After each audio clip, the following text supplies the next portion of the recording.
Ladies and gentlemen, I have great pleasure in addressing the Health Ministers Conference today and to say a few words. I would also like to know from you the problems that you may have with reference to your states in the matter of public health and general welfare and the steps you have taken to solve them. The idea is that the experience of one state may be useful to other states in dealing with similar problems. As far as the central government is concerned, the Minister for Health of the Government of India, who is also present here, will explain to you during the discussions that will be held in the next 2 days about the various schemes that the central government are implementing for the improvement of health and general welfare of the people. Perhaps some may think that only a small percentage of the national income is set apart for medicine and public health.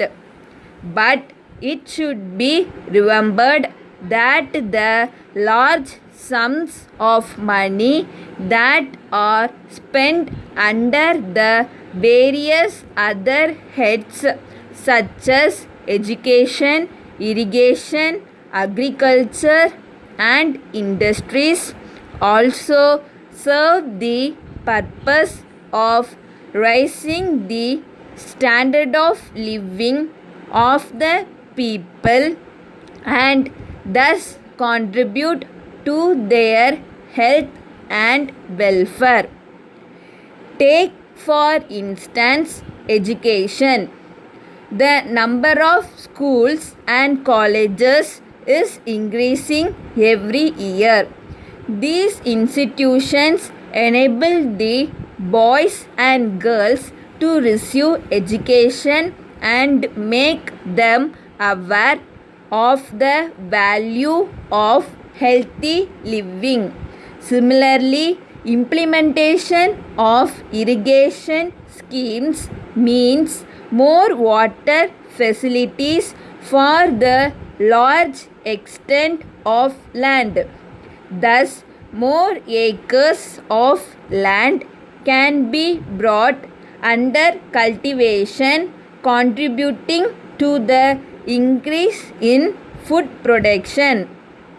To the extent people get their requirements of food, they will be free from hunger and will be able to lead a healthy life. The housing schemes that are implemented by cooperative house building societies and other agencies will also help the people to live in comfort.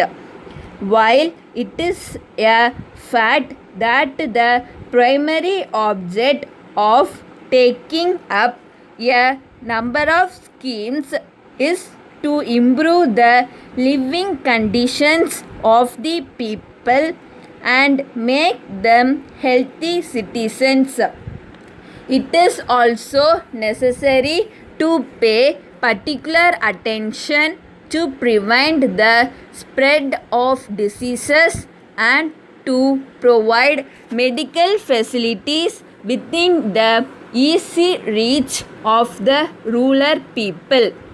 In this connection, we have to take a serious view of the tremendous growth in population and see that the rate of growth is reduced.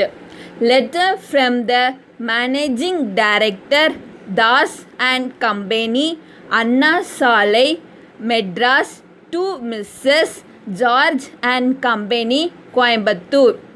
Dear Sirs, we are in receipt of your letter of the 10th instant in response to your advertisement in the newspapers regarding the sale of our tea estate in the Nilgiris. We are glad to inform you that the prices of rupees 30 lakhs offered by you for the estate may be agreeable to us, but we are not in a position to accept it at this stage and give you our decision immediately, as a matter has to be placed before the board of directors of the company. We propose to place this subject before the board for its consideration and decision at its meeting to be held in a few days. We shall inform you of the decision of the board in due course.